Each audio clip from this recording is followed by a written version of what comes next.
we adore, we give you all the glory.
You are the fruit of our lips confesses your name.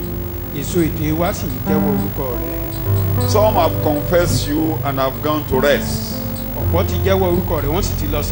This is our own time. We are called to do that. And we are here this morning to do that. And we'll be going out again to do that, confessing your name daily. Those who did it then, you are their rock. You are their fortress. You are their might. You are their captain in the then fought fight. And you are the light in their darkness. Shed that light to our heart this morning. Amen. You are still our rock. You are still our fortress. You are still our might. You are still the captain that is leading us. With the pillar of fire, with the pillar of cloud. Here we bow this morning. Bless us. Amen. Let us understand you. Amen. Stir up our spirits. Amen. Rekindle our hope. Amen. Establish us. Amen. Encourage us. Amen. In Jesus' name we pray. Amen.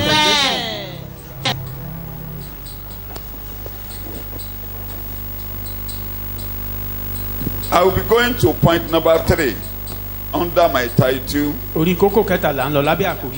God will greatly bless you. Bountiful harvest will come up wherever you are. I'm only emphasizing the reason. The reasons why God will greatly bless you. Why bountiful harvest will come up wherever you are. The first point I considered was Christ has brought judgment into the world. The power of sin has been judged. He has judged the world. All that is working against us in the world have been judged. Man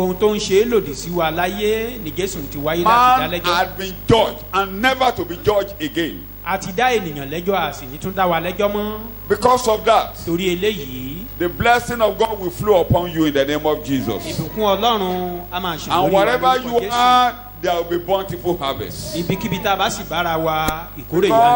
it was judgment that removed the blessing of God from man. And reduced harvest. Made things difficult for man to live in the world. Christ brought judgment. He was judged on our behalf. Man had now been judged finally. àti wá dá ènìyàn lẹ́jọ́ God has seen pátápátá. somebody who bore the punishment of man, who bore the death of man, and so therefore, as many as believe in Christ, blessing will flow upon your life in the name of Jesus. Nítorí pé Ọlọ́run ti rí ẹni tó ru ìdájọ́ ènìyàn, tó ti ru ẹ̀gún ènìyàn, ó ti ru wàhálà ènìyàn, torí náà látòní You lọ will ibikíbi tá a bá wà have ọ̀pọ̀lọpọ̀ bountiful ìbùkún harvest ni. wherever you find yourself. Ìkórè yanturu lónìí ni níbikíbi tá a bá bára wa. Point number 2, which I emphasize, Kókó kejì tá a Why? fi wò sẹ́yìn. God will bless you. Ìdí tọ́lọ́run á fi bùkún wa. Why? Bountiful harvest will come out wherever you find Tá a yourself. fi kó ọ̀pọ̀lọpọ̀ ìkórè níbikíbi tá a bá bára wa. Wherever there is righteousness, Níbikíbi tí òdodo bá ti wà, there will be quietness ìdákẹ́rọ́rọ́ á wà, and assurance. ìdánilójú á sì wà níbẹ̀. Christ has brought righteousness to us, Jésù ti mú òdodo wá bá and we wa. now bear His righteousness. Àwa ń ru òdodo rẹ̀. God's righteousness is on us, Òdodo Jésù, òdodo Ọlọ́run ti wà lórí and wa. all that is bringing waves, Gbogbo ohun waves. tó wá mú ìjì Let wá. them be quiet. Torí náà kàn panu mọ́. Let them be quiet. Kàn panu mọ́. Like I said last week, Bí mo ṣe sọ lọ́sẹ̀ tó kọjá, no waves, kò sí ìjì. no storm from man, Bóyá afẹ́fẹ́ any látọ̀dọ̀ wave ènìyàn, from man, from the devil, àbí from látọ̀dọ̀ èṣù, àbí anything láti ibikíbi can stop where God's righteousness is living.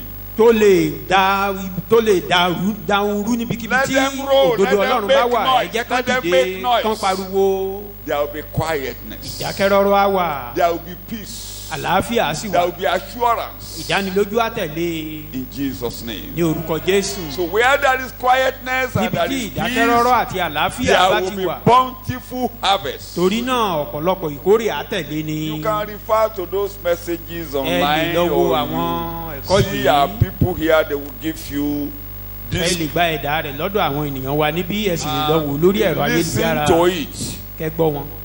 They are the foundation of fruitfulness. Ìpìlẹ̀ They are the síso èso foundation nìyẹn. of your prosperity. Ìpìlẹ̀ṣẹ̀ They are the foundation of harvest.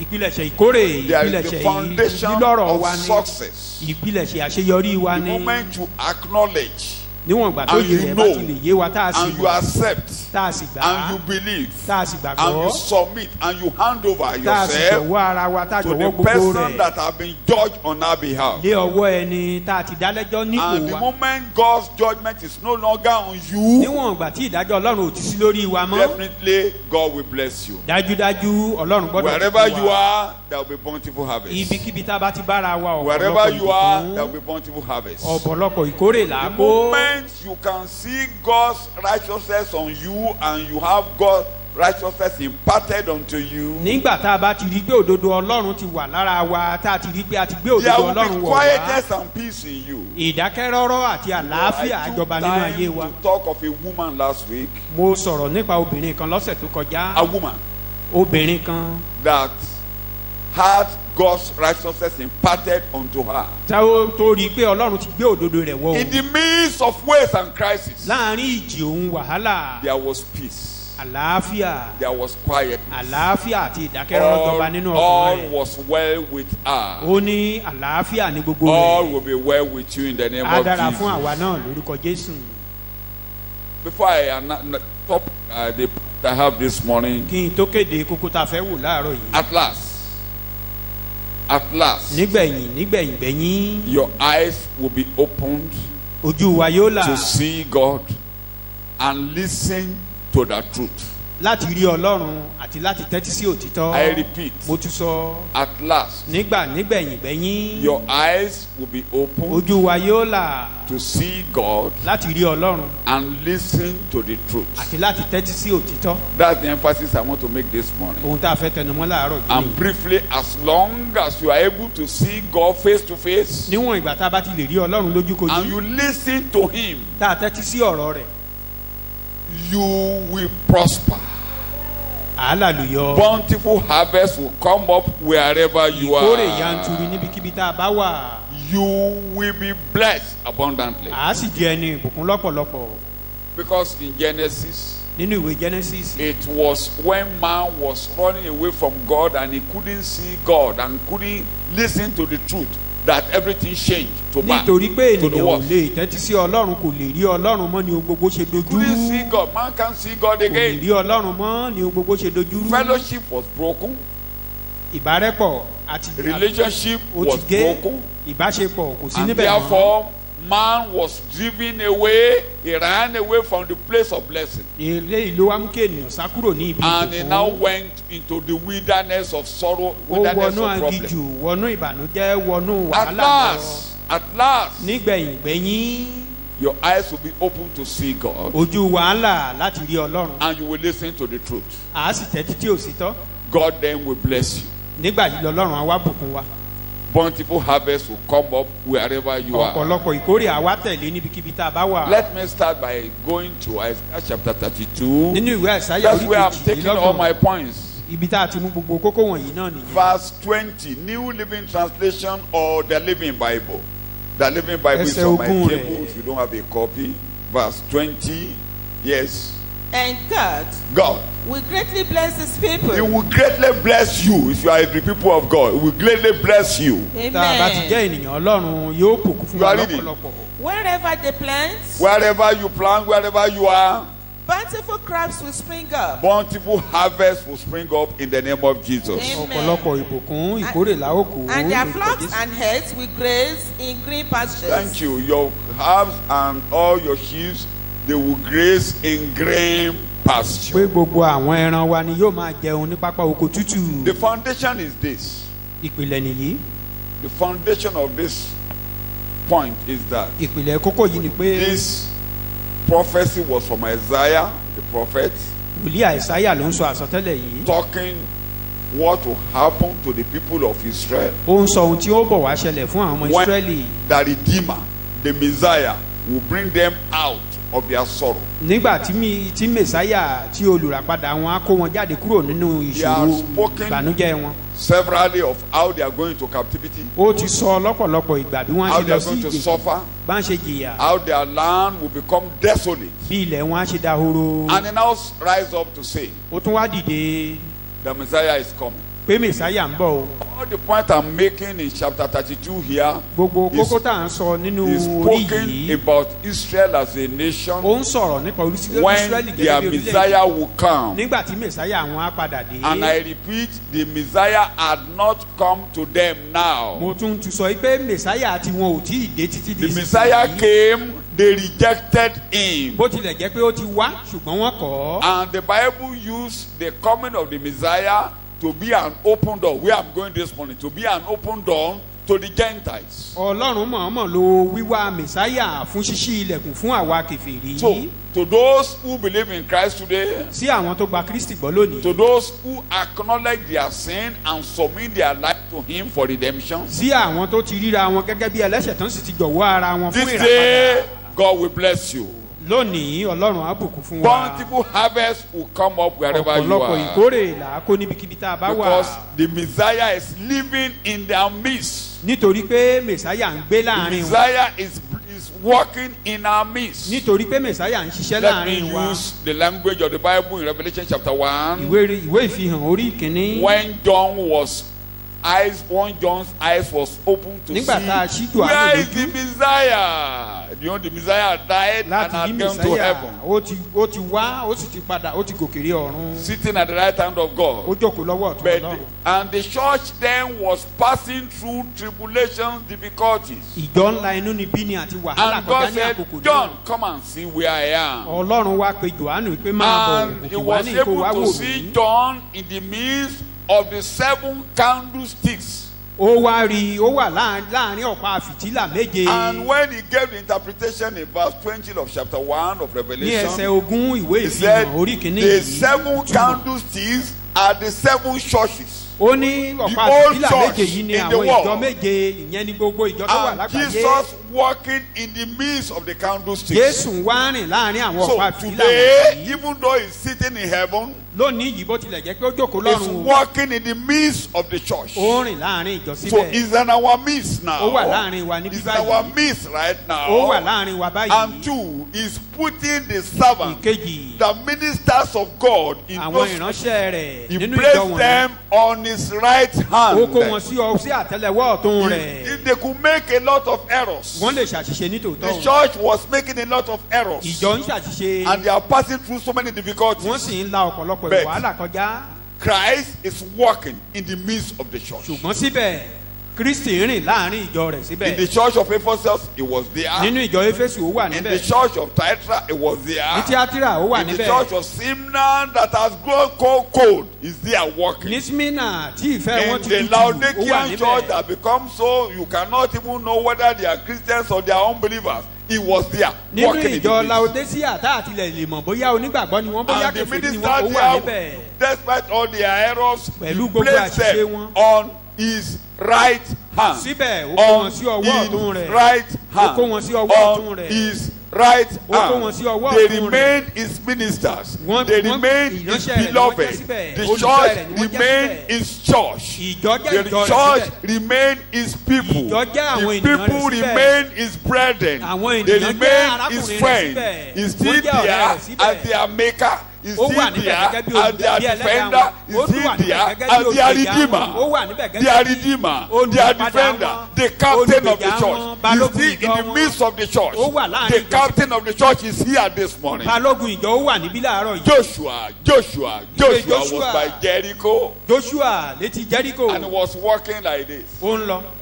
walking and examining Jericho. Ó ń lọ. Ó ń And wo somebody Jericho yìí. came Ẹnìkan like wá a pàdé soldier, rẹ̀ gẹ́gẹ́ bí ológun. armed, fully armed. Ó dira rẹ̀. And Joshua saw him. Joshua rí.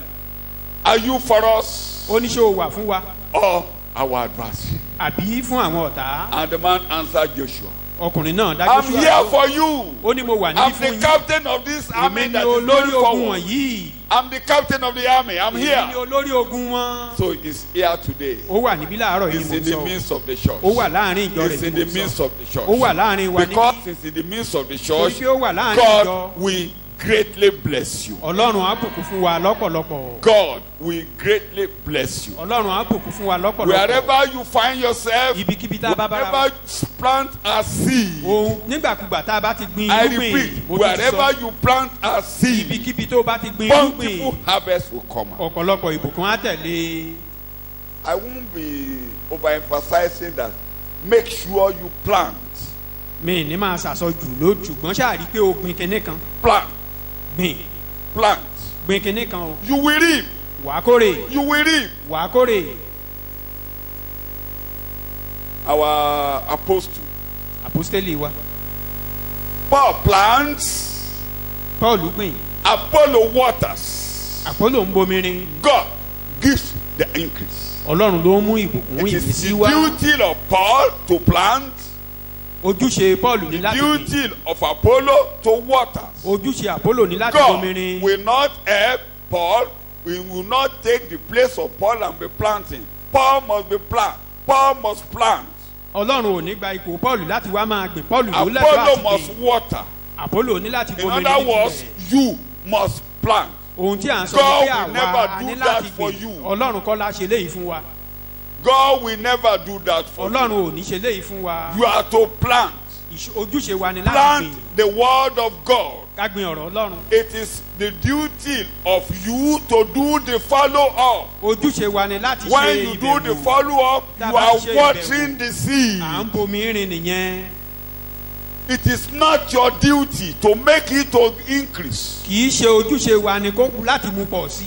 It is not your increase to bring harvest. Kì í ṣe ojúṣe wa láti mú ìkórè It wá. is your duty to plant. tiwa ni láti gbìn. It is your duty to water. tiwa ni láti bomirin. It is your duty to plant. tiwa ni gbígbìn. It is your duty to water. àti láti bomirin. Occasionally you may not even be able to water. lọ́pọ̀lọpọ̀ ìgbà gan a lè má ráyè It bomirin. is God that will bring rain from heaven. ọlọ́run láàárọ̀ jù látọ̀run. It is God that will bring rain from heaven. ọlọ́run láàárọ̀ jù God látọ̀run. will send the word at the right time. á rán ọ̀rọ̀ lákòókò You must rẹ̀. be under the anointing of the word of God. ẹ ní láti wà lábẹ́ And ìfàmì when the oróyàn word, ọlọ́run you nínú are àkókò using the bẹ́ẹ̀. word of God to water. a wá fi ọ̀rọ̀ ọlọ́run yìí It bomirin. is God that will minister to you ọlọ́run lá mí when sí you are speaking the word of God to those who are where you have been planted. When you have planted a seed, God must surely bring the increase. nígbà tá a bá ti sọ̀rọ̀ ọlọ́run fún àwọn ènìyàn à ń gbìn nìyẹn ọlọ́run á wá rọ̀jò lé lórí á sì mú You ìbísí wá. plant, à á gbìn. you go out and water with the word of God again. à á jáde à á bomirin nínú ọ̀rọ̀ ọlọ́run. God will bless you greatly. ọlọ́run á wá bùkún wa lọ́pọ̀lọpọ̀. God will bless you greatly. ọlọ́run á bùkún wa lọ́pọ̀lọpọ̀. I've said it. mo ti sọ. You plant, do something. ṣe kinní kan. Don't wait at home. God come and bless me. má Do jókòó sílé something. kó máa sọ pé olúwa wá Do bùkún mi ò ṣe Do kinní kan. something. ṣe kinní kan. Some of the businesses that are so great in the world today, ọ̀pọ̀lọpọ̀ àwọn iṣẹ́ ọwọ́ Was tó ti start- tó ti they were gbilẹ̀ started by lónìí. believers. àwọn onígbàgbọ́ ló bẹ̀rẹ̀ wọn. They were started by believers. àwọn onígbàgbọ́ ló Private schools grew so much in the world today. àwọn ilé ìwé aládàáni tó The wá tó foundation of gbọ̀rẹ̀ private gẹ̀gẹ̀ school when lónìí. started, it was started by believers. àwọn onígbàgbọ́ ló pilẹ̀ rẹ̀. So plant something, do something. gbìn kinní kan. God is Ṣe watching kinní you. kan. God is waiting for you. ọlọ́run ń dúró dè God ọ́. wants to bring an increase in your life. ọlọ́run Do fẹ́ mú something. ìmísí bá Do ọ. ṣe something. kinní kan. Like I used to say in the past, mo máa ń sọ. there is no age limit to congratulations. kò sí ọjọ́ orí tó dàgbà jù láti kí ni I kú was oríire. reading an article that the author of the writer or the person who informed us said mò ń ka ìwé mò ń ka he àkọsílẹ̀ ẹnìkan. was he copied the article from medical journal. ẹni tó fìwé ìránṣẹ́ olóhùn rí nínú ìwé àwọn ìwé tán kọ nípa It's ti in ètò one of ìlera. our dailies written by one man of God, ìránṣẹ́ ọlọ́run kan ló máa ń kọ. and he said the medical journal normally is published weekly, and ọ̀sọ̀ọ̀sẹ̀ náà máa ń tẹ̀ síta. is researches going on in the world, àwọn ìwádìí pé ìwádìí ń and tẹ̀síwájú they nínú will publish ayé. it for the consumption of all medical doctors. wọ́n á wá tẹ̀ ẹ́ kí àwọn oníṣègùn òyìnbó kan lè And rí ká in that fún ohun tó ń lọ. publication, nínú eléyìí tí wọ́n ń sọ the yìí. research came out and said ìwádìí yẹn wá ń sọ fún wa pé the most profitable age where man can make an increase, can be so profitable to his generation, pé can ọjọ́ orí tí fulfill- ènìyàn lè wà tó sì lè can ṣàṣeyọrí fulfill- tó sì lè làlùyọ níbẹ̀. can fulfill what God has asked him to come and do in the world. tó sì fi lè mú àwọn So èdè much ọlọ́run coming ṣe up. nínú ayé rẹ̀. It met what was in my mind. Timothy Finn-Johnson. nǹkan yẹn wá bá èyí tó wà lọ́kàn mi tí mo fi ń He jọ́sìn said sọ́lọ́run that pàdé. age is between 60 and 70. ó ní ọjọ́ orí yẹn wà láàrin ọgọ́ta He sí said, go àádọ́rin. and search. All those Nobel who won Nobel prizes in the world, Ó ní an kán lọ wo gbogbo àwọn average tó ti age gba- is 62 years. tó ti gba káre ọmọ ọ̀dọ̀ òkú iṣẹ́ pé ọjọ́ orí wọn ó wà láàrin ọgọ́ta sí àádọ́rin yẹn. The greatest period you can achieve your divine objective pé on ìgbà earth tó ga jù tí ènìyàn lè mú between 60 ètí ọlọ́run and fún 70. ayé rẹ̀ ṣẹ ní láàrin followed àkókò tí wọ́n dárúkọ by yìí followed ọgọ́ta by sí àádọ́rin. between 70 and 80. èyí tó tún tẹ̀lé ni láti àádọ́rin sí ọgọ́rin. Number 3, Ìkẹta. between 40 and 60. ìkẹta rẹ̀ ni láàrin ogójì Where we have sí the ọgọ́ta. greatest population níbi tá a ti ní àwọn tó pọ̀ jù between 60 and 70. ọgọ́ta Where sí next àádọ́rin. population èyí tó tún between súnmọ́ 70 and 80. láàrin àádọ́rin sí ọgọ́rin. Next between 40 and 60. ibì kẹta níbẹ̀ ni láàrin ogójì sí So ọgọ́ta. it really meet my mind. It ó really bá meets, ọkàn mi pàdé really meet the scriptures ó sì bá ìwé mímọ́ mu. that I've been telling you that it was Israel that was cursed. They were cursed. mo ṣe ń sọ fún mo ti ń sọ fún wa di pé That they àwọn would ọmọ die israẹli at ló forí 70. gẹ̀gùn pé wọ́n kú láàádọ́rin ọdún. Have I not been saying it in your àbí mi presence? ò ti máa sọ láàrin wa níbí. Will you die at 70? ṣé wàá kú láàádọ́rin. Are you old at 70? ṣé o ti gbó o ti dògbó Are lọ́gọ́rin you old láàádọ́rin? at 70? mo ní ṣé o ti dògbó lógbó láàádọ́rin? You will still make it. wàá sì ọwọ́ rẹ̀ á sì tẹ̀ ẹ́. You will make it. mo ní ọwọ́ rẹ̀ á tẹ̀ ẹ́. What God has in mind for you ohun tí ọlọ́run ní fún ọ will yẹn still be done at this your age in the name of á sì Jesus. ṣe é fún ọ lọ́jọ́ orí tó rò pé ó wà It's yìí. not my research, oh. kì í ṣe ìwádìí tèmi o. It is research of medical doctors. àwọn onímọ̀ ìjìnlẹ̀ nípa And ti they ètò publish ìlera it ló ń weekly. ṣe ìwádìí yìí tán sì ń gbé síta And lọ́sọ̀ọ̀sẹ̀. it has been judged to be good throughout the world. For many years, they have been publishing it wọ́n over ti 50 ṣe or é 60 years. fún ọ̀pọ̀lọpọ̀ ọdún sẹ́yìn. And it meets what I read in the Bible. ó sì bá nǹkan tí mo kà nínú ìwé mímọ́ mu pẹ̀lú. And it fits into my doctrine. ó sì tún bá ẹ̀kọ́ mi mu pẹ̀lú. It fits into my mind. That's why I'm saying it. ó bá ẹ̀kọ́ mi mu òun ló ń jẹ́ kí n sọ láàrin. And I've been saying it, even in my family altar, I've been mo saying ti ń it. sọ níbi pẹpẹ bí mi I've pẹ̀lú. been saying it. I spoke it out. I say it. mo When I sọ ọ́ believe, jáde. that's my life. If I believe something, you will hear me saying tí it. mo bá gba kinní kan gbọ́ wàá máa gbọ́ lẹ́nu mi. I will be saying it. màá máa tẹnu mọ́. So those of you that are between 70 and 80, gbogbo ẹ̀yin this tẹ̀ is ti the wà láàrin time àádọ́rin sí you will ọgọ́rin. reap bountiful harvest. àkókò gan nìyí fún ọ láti kórè lọ́pọ̀lọpọ̀. So kò má máa retí kó sì máa rìn bẹ́ẹ̀. Don't be Káwa máa expecting- ṣàánú rẹ̀ mẹ́ṣàánú rẹ̀. there will be somebody pẹ̀lẹ́ who mọ̀. will be beating for you Ní 70 at 70. tó o sì gbúdọ̀ máa rìn kiri. that you must be walking around. Àdàgbà báwọn bàbá níwájú wa. we Wọ́n ti grew máa ń up with gbéyàwó ní lots of 70 látijọ́. age Wọ́n people kúrọ́ ni à. married even at 70, having young wives Ọjọ́ at búburú ò 70. ní dé bá mi ní tèmi o. evil day will not come upon me. Àwọn yẹn ò gba Jésù. those are unbelievers. Wọ́n á múra mọ́ ọmọbìnrin kan kékeré if you tìga. just take a young lady, Wọ́n lá máa wọ oúnjẹ fún wọn. be preparing food for them. Wàá lò ti gbóhùn tiẹ̀. and you are saying you are old. at Ọlọ́wọ́ 70. tiẹ̀ ò ní tẹ̀. you said you will not achieve. O. Mọ̀ pé mo ti ń dàgbà ni. don't you know I'm Ẹ̀rọ growing la máa ṣe mí. old. Ṣé ẹ bá wò. do me gently. Go and handle plant. me gently. lọ́gbìn. And you will reap. wàá sì kórè. Go and plant. lọ́gbìn. And you will reap. wàá kórè. Bó o tí ì bímọ. if you are yet to Tó have bá your own 60. child. Bùsáyọ̀ wàá lóyún even wàá if you bímọ. are 60 you will have your own child. Broda tó bá ti fẹ́ kí ìyàwó ẹ̀ bímọ. you want your wife Plant. to Plant. have a baby. Mo tẹ́ máa ń sọ láàrin yín. You Ẹ̀yin can obìnrin still á plant. kùn ẹ̀kún.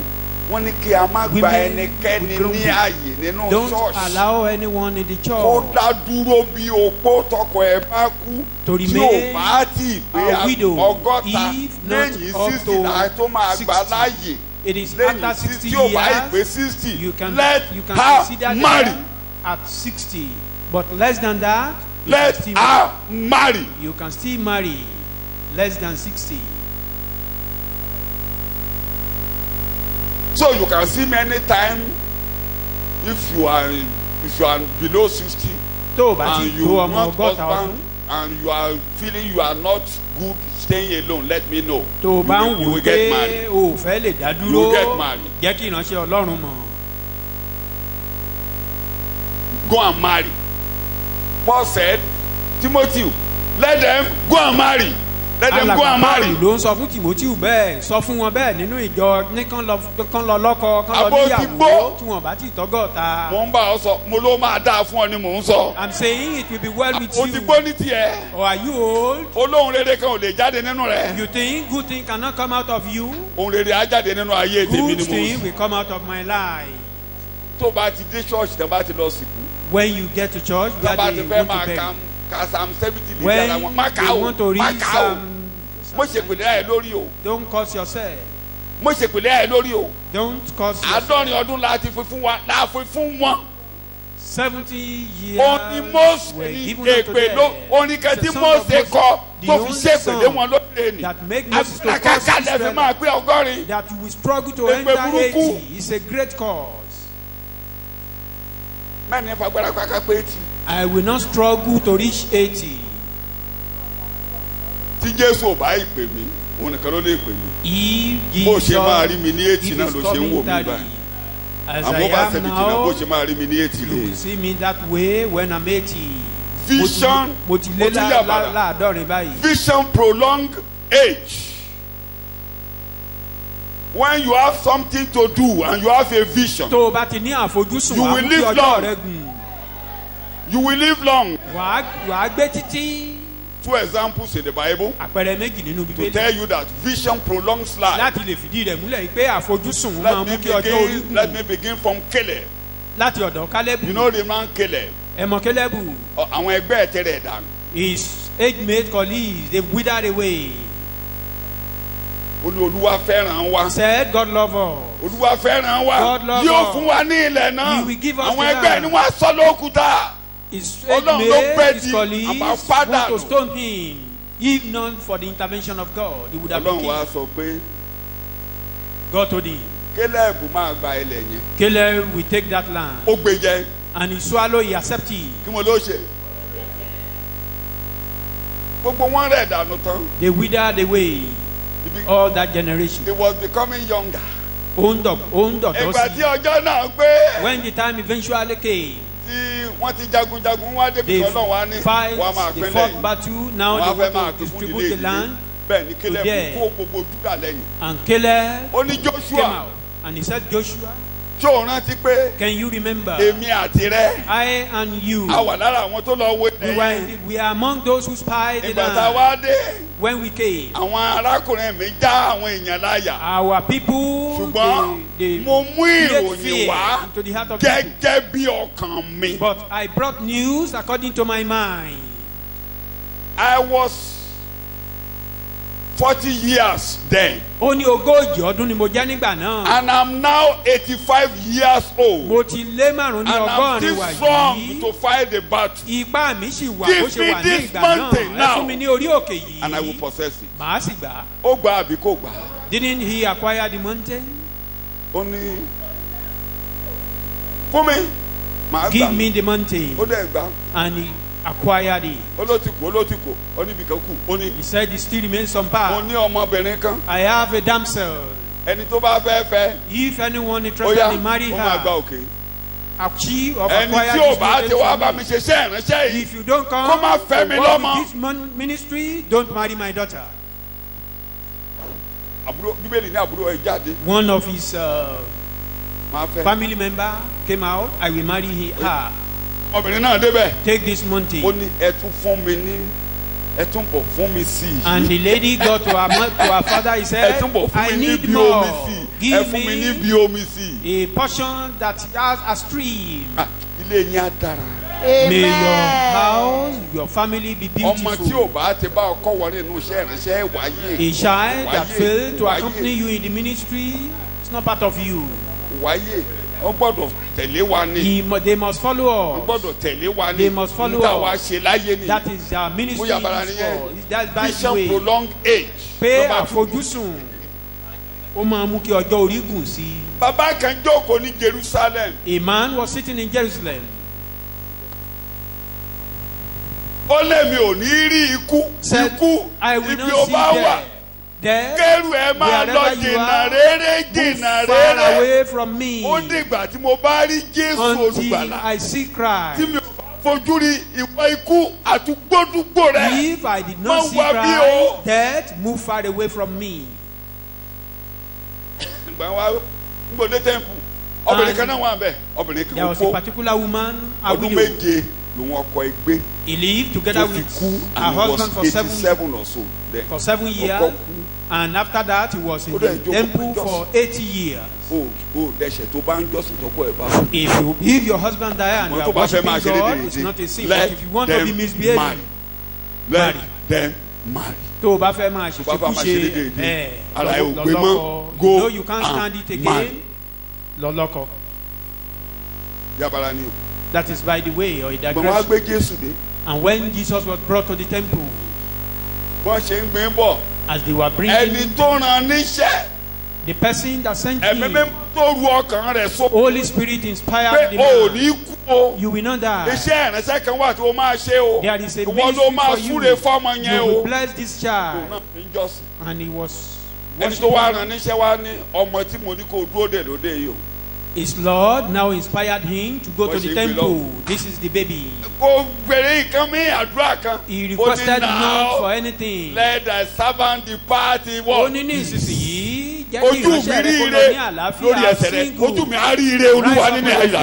will see good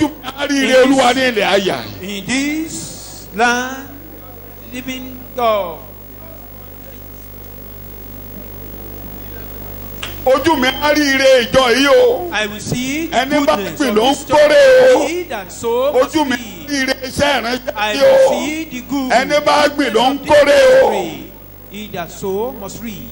What you have spoken about this church, what you have spoken about my family will come to pass. I won't die before my time. What you said,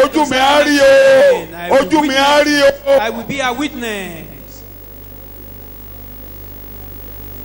I will be seeing this, my grandchildren stepping into my shoes in the ministry. Not only my children, my grandchildren stepping into my shoes in the ministry. And I will say that day, now let the servant depart in peace. Now let the servant depart in peace. So Therefore, far away.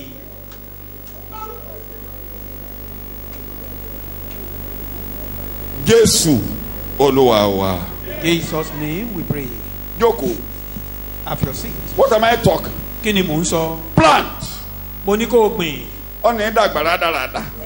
not grow as a useless person?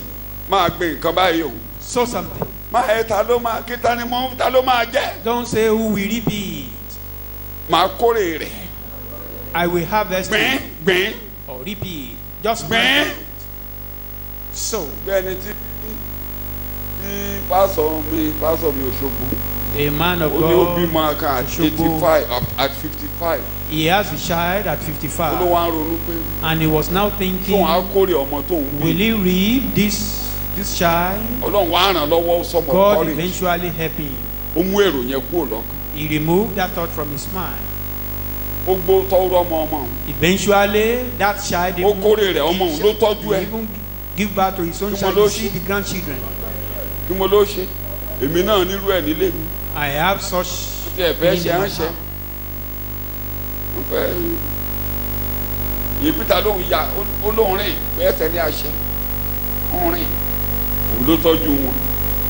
Eventually, the person they want to abort that was taking care of them today. Don't use bad language for yourself. Tell yourself, whatever I sow, I will reap. Kokoma Mwokore Boya bitis Eji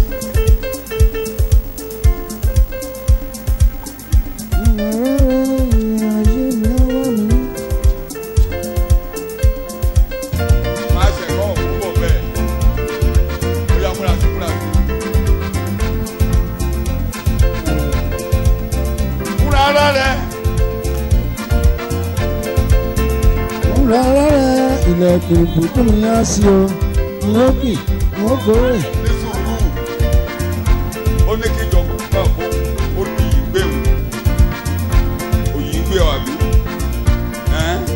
ọ̀yà ìdíje gbàgbọ́ olùyìngbé. Wà á kórè. You will reap. Wà á gbìn. You will sow. Wà á kórè. You will reap. So gbìn o. Plant something. Mo ti sọ. I said it. You that you don't give start now. Tó o bá fẹ́ tọrọ ní Nàìjíríà òde òní tètè bẹ̀rẹ̀ lónìí tó bá ṣe bẹ̀rẹ̀ lónìí. Start now if you have not been doing it. Tó bá ti ní 10 naira tètè mú lára rẹ̀ ní kẹ́nìkan gbà. Out of it, give it out. Mú tolúwa tún mú lára rẹ̀ wáyé ló fẹ́ kù. You may be saying, the cup of the oil will never dry. You don't believe that? The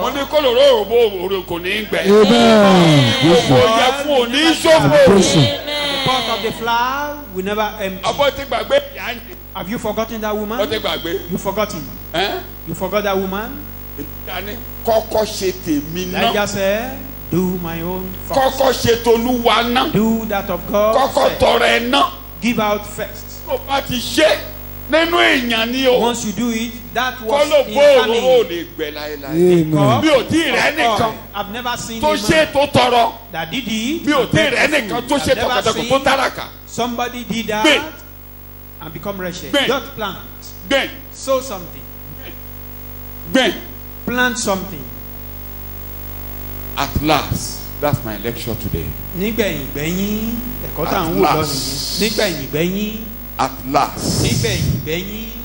Isaiah 32. You New Living Translation or the Living Bible. The Living Bible. Olóògbé mi jáde. Èdè yòókù àkà o. Mi kankan náà ń sọ ṣùgbọ́n tó mú ọkàn mi gangan fẹ́ kọ́ òdu. The one that bring out the language. Ẹsẹ̀ ìkẹta. Ẹsẹ̀ ìkẹrin. Then at last, the eyes of Israel.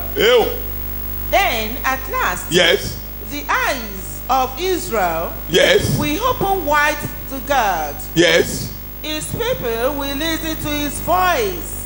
Take it again. Then at last, the eyes of Israel. Yes, will open wide to God. Take it again and put your name and follow me as it's reading. At last. Then at last. The eyes of Olashade will open wide to God. The eyes of Peter will open wide to God. At last. The eye of Peter will open wide to God. Yes. His people will listen to His voice.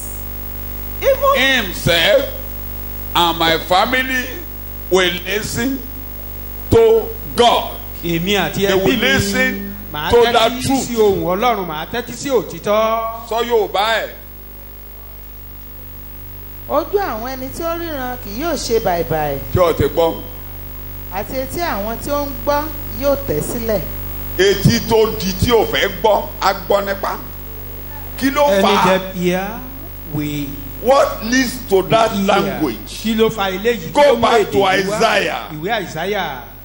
Bíbélì ló ń túmọ̀ Bíbélì. Bible interpret Bible. Isaiah chapter 6. You are reading from verse 9. You know there. God saw, Isaiah saw fire. He saw the throne of God. And he saw people say, Holy, Lord God Almighty, and in the glorious sun shall rise to thee. A seraphim falling down before thee.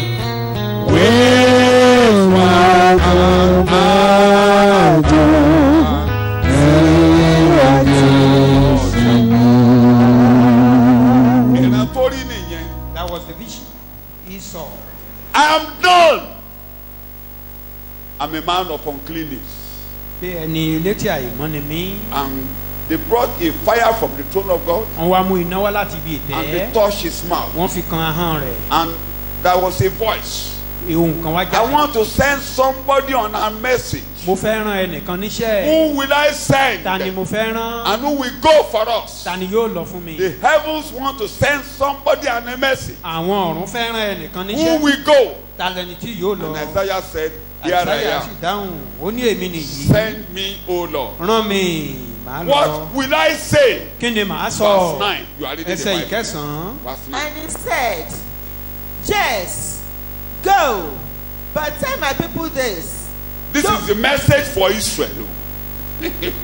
ẹ̀kọ́ burúkú. ẹ mọ̀ pé ìsọtẹ́lẹ̀ burúkú. ọ̀rọ̀ iṣẹ́ tí a rán sí àwọn ọmọ Israẹli. go and tell the Israelites this is a message for them. go and bí ọ̀rọ̀ nìyí fún yín o iṣẹ́ nìyí fún yín. Yes, go, but tell my people this. Though you hear my words repeatedly. Though you are hearing. Bó tilẹ̀ jẹ́ pé ẹ gbọ́ ọ̀rọ̀ mi ní gbogbo ìgbà. You will never understand. Ṣùgbọ́n òye rẹ̀ ò ní yé yín. You won't understand them. You will never understand. Òye rẹ̀ ò ní yé yín. Though you watch and watch as I perform my miracles. No, you open your eyes and you are watching like this. Bó tilẹ̀ jẹ́ pé ẹ̀ ń wò mí o, ẹ̀ ń wò mí ní gbogbo ìgbà tí wọ́n ẹ̀ ní. See, you won't know you what know they the mean. many of what you are seeing. Ìtumọ̀ ohun tí ẹ̀ ń rí kò ní yé yín. Though their understanding, close their ears and shut their eyes. Close their eyes, close their understanding, block their mind, block their listening. Òye wọn, ọgbọ́n wọn, ojú wọn kí ó ṣókùnkùn, yóò ṣókùnkùn. Block. I don't want them to see or hear or I don't want them to see. The reason they won't see, they won't hear, so that I will not heal them. Kí n má bàa mú wọn lára dá. To turn to me to heal them. I won't heal them. Mi ò ní mú wọn lára dá. I want them to die in sickness. Mo fẹ́ kán kú sínú àìsàn. They won't see. Wọn ò ní rí. They won't hear. Wọn ò ní gbọ́. So that I can't heal them. Kọ́ bá ti rí. Kọ́ bá ti gbọ́. If you don't see, you don't hear. Ajẹ́ tí ẹ bàjẹ́. It means you are doomed. O lè rí wòsàn. You can't be healed. Ọpọlọ rẹ kú. O lè dánú. Your brain O rí. Wọ́n wí ọgbọ́n. is wither. You can't think. You can't hear. Bọ́n tó sọ ọgbọ́n tó ṣàlàyé kò yé ọ. If Kò lè they sí speak wòsàn. to you, they tell you, you Go and don't tell understand. Then there will be no healing. That was the message for Israel. Iṣẹ́ àwọn oníṣẹ́ ìrìnsẹ́ yìí wà fún. For Israel. This message is for who? Máa di sọ yóò bá ẹ̀. Ó sì wí pé Kí lè lọ. Kí o sì fún àwọn ènìyàn yìí. Pé. Ní gbígbọ́ ẹ gbọ́. Ẹ gbọ́. Ṣùgbọ́n òye kì yóò yé yín. Kò lè yé yín láéláé. Ní rírí ẹ máa lajú ẹ rí. Ṣùgbọ́n kì yóò sì mọ òye. Ẹ ò ní mọ òye ohun tẹ́ ẹ rí. Tẹ́wọ̀n pé burúkú nìyẹn. It's a great cause on there. Mú kí àyà àwọn ènìyàn yìí kí ó ṣe bọ́. Mú kí etí wọn kí ó wúwo. Olúwàásù tán fún níṣẹ́ yẹn iṣẹ́ burúkú ni o. The prophet or the preacher that was sent this message. Torí kò sẹ́ni tí ò fẹ́ kórè. It's a very bad message. Gbogbo náà omi ké sí létí á máa gbọ́. Iṣẹ́ lomi ṣe yẹ. You are proclaiming message. Ọlọ́run àwọn man of God gbà yẹn lọ́wọ́ o. God help those ministers of God. Bí èdè Pastor Samuel. Like the language of one of our pastors. Eventually they develop hunchback. Ẹ dìde ìṣẹ̀nà jókòó. You ask them to stand up, they are sitting down. Ẹ pàtẹ́wọ́. Clap. Wọ́n tutọ́ fún ọ lójú. They spit on you. Torí wọn ò gbọ́. Because they can't hear. Wọn ò gbọ́. They can't hear.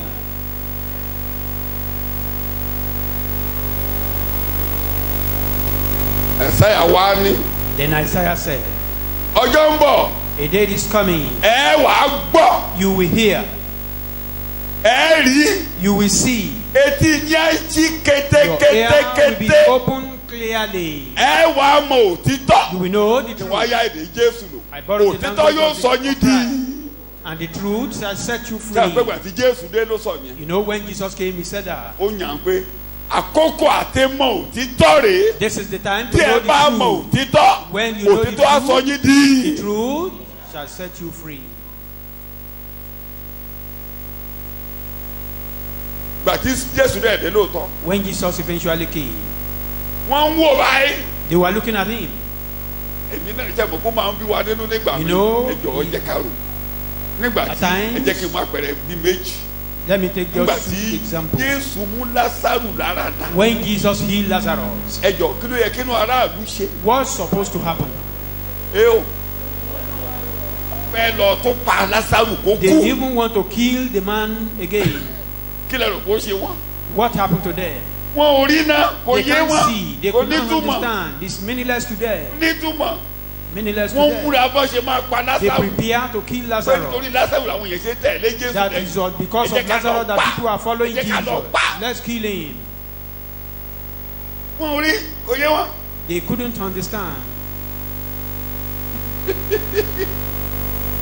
All right.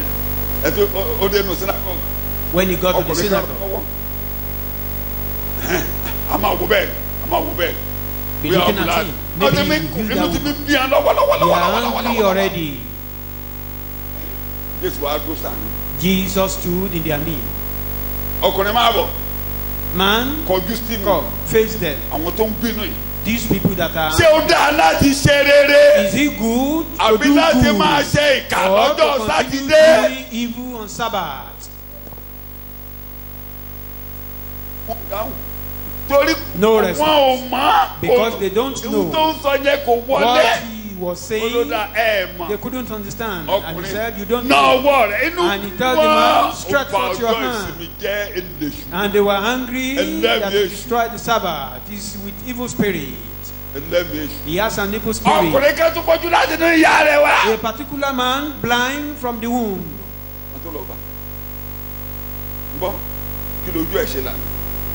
How did you see? He explained today. They went to his parents, and the parents said they should go and meet him. Even the woman, the parent, a child that you give birth to was blind. Now he can see. And people came to you to her. We just discover he's not a young boy. What will you do if that should happen in your home, in your house? Anyone that won't you thank God for that? Will you not praise God? If you don't praise God for that, it means you are part of them. You are part of the blind, the part of wicked people. Even if they are with covenant, he is my child. How did he come about? They said Jesus did it for him.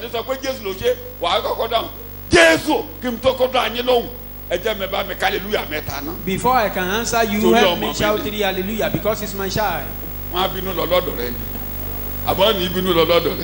You don't even need to answer this. Before I answer this your question, help me shout hallelujah. Jesus, thank you 3 times. Or is Jesus? Shout hallelujah. Hallelujah. But his parents cannot say that because they were blind. Wọ́n sì fi ṣe ẹlẹ́yà, wọ́n sì fi pé ìwọlé ọmọ ẹ̀yìn rẹ̀. Ọmọ ẹ̀yìn Mósè lé àwa. And the boy was asking them, you want to become his disciple? And they said, no, we are of Moses. When they started disturbing him, one thing I know is, if you said he's a sinner, you told us that God doesn't listen to a sinner. Once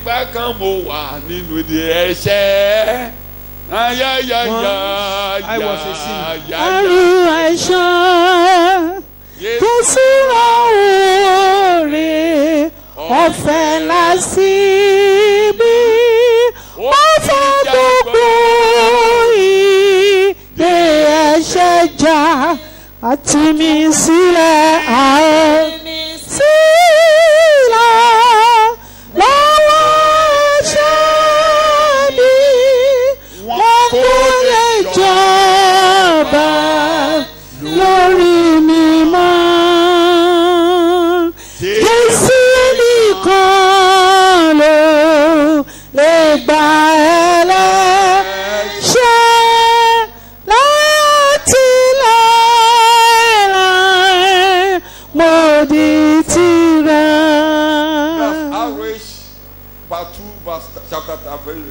Number 38.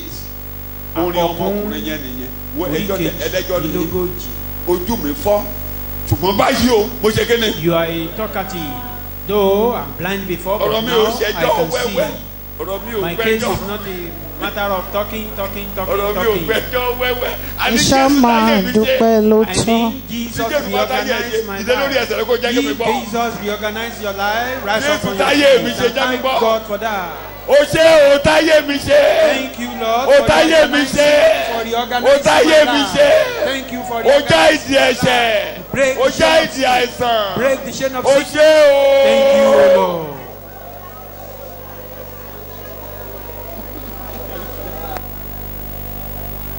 Jésù Olúwa wa. So àkókò tí ibi tí mò ń kà yìí. The time tó máa ṣe mọ́ Ísírẹ́lì. This place we are reading will ó come yẹ to kó pass on ṣe Israel. nígbà tí Jésù wá sáyé. It's supposed to have come to pass kò ṣe to this world, but no. Kí ló ṣe kàn ọ́? How are we concerned about that today? Romans chapter 11. Ẹgbẹ́ látẹsẹ̀ ìkeje dé ìkejìlá. 7 to 12. When then? Romans 11. What then shall we conclude? 7 to 12. Israel failed to obtain what it sought God's favor by obedience to the law. Ohun oore ojúrere Ọlọ́run tó yẹ kí Ísírẹ́lì rí gbà. The favor of God that Israelites were supposed to receive. Torí ìdíwọ́ Màkà. Only the elect, those chosen few, obtained it. Àwọn tó rí gbà ẹ máa gbọ́ o. Àwọn àyànfẹ́ àwọn díẹ̀ nínú ìmọ̀tẹ́lẹ̀ Ọlọ́run ló rí gbà. While the rest of them became callously indifferent. Gbogbo àwọn yòókù pátápátá wọ́n dèkà wọ́n dòṣónú wọ́n di wèrè wọ́n gbọ́ kankan. They are blinded, ojú wọn fọ́, and made insensible to it. Ọpọlọ wọn dàrú, orí wọn ò gbé. As it is written. Iye wọn ra torí àkọọ́lẹ̀ ló sọ. God gave them a spirit, an attitude of stupor, eyes that should not see. Ọlọ́run ló fún wọn owúsùwùsù kó bò wọ́n ní ojú kó mọ̀ ríran kójú wọn kó ṣókù kíyè wọn ra. And ears that should not hear. Mo bèrè ọmọ ń bá sọ̀rọ̀ mo bá lọ́dọ̀ rẹ o. I'm talking to you. Ṣé kìnyín á jà ọ́ lónìí? Will that cause rain over you?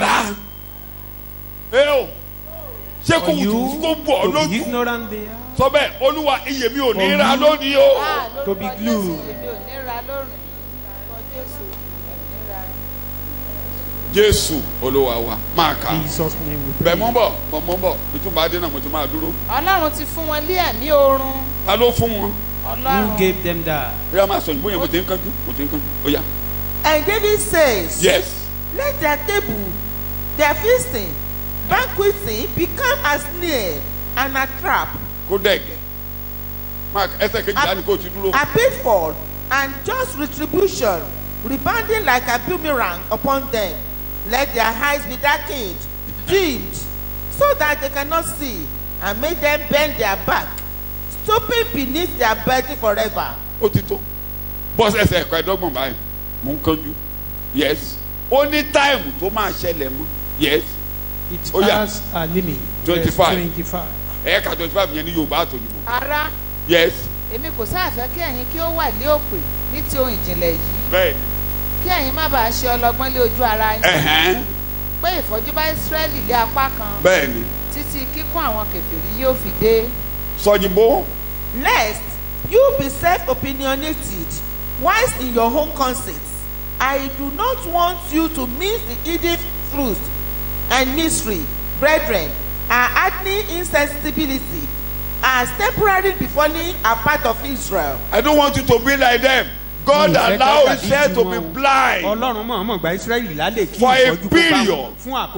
Until the full number of the ingathering of the Gentiles has come in. Ojú wọn sú, kójú wọn fọ́. They remain blind and blue for them to be insane, become fool.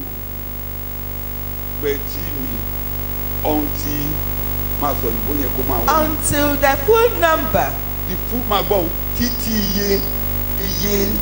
iye nọ́mbà gbogbo yìí ló mọ nọ́mbà iye àwọn tí a tẹ kà iye gbogbo àwọn lọ́kàn nínú orílẹ̀-èdè tí ò ń ṣe Ísírẹ́lì wọ́n á fi wọlé wá sọ́dọ̀ Ọlọ́run kán mọ̀ rí náà kán mọ̀ gbọ́n kán dọ̀dẹ̀ kán dòbí ṣùgbọ́n dàǹgíṣọ́lá dàgẹ̀dẹ̀lú náà dàǹgíṣọ́lá dàgẹ̀dẹ̀lú náà títí iye àwọn ènìyàn tí mo ní lọ́kàn láàrin àwọn gbogbo tó fi máa sáwà tó fi máa sáwà tó fi máa sáwà àwọn tí mo ní lọ́kàn yẹn kójú wọn kó là kíyè wọn kó ṣí kọ́pọ̀lọ́ wọn kó ṣí kí sọjí bá wọn máa gbọ́ kéjì wọn máa là They will kán máa hear gbọ́ and they kán máa will, sá wọlé they will wá. come unto the Lord.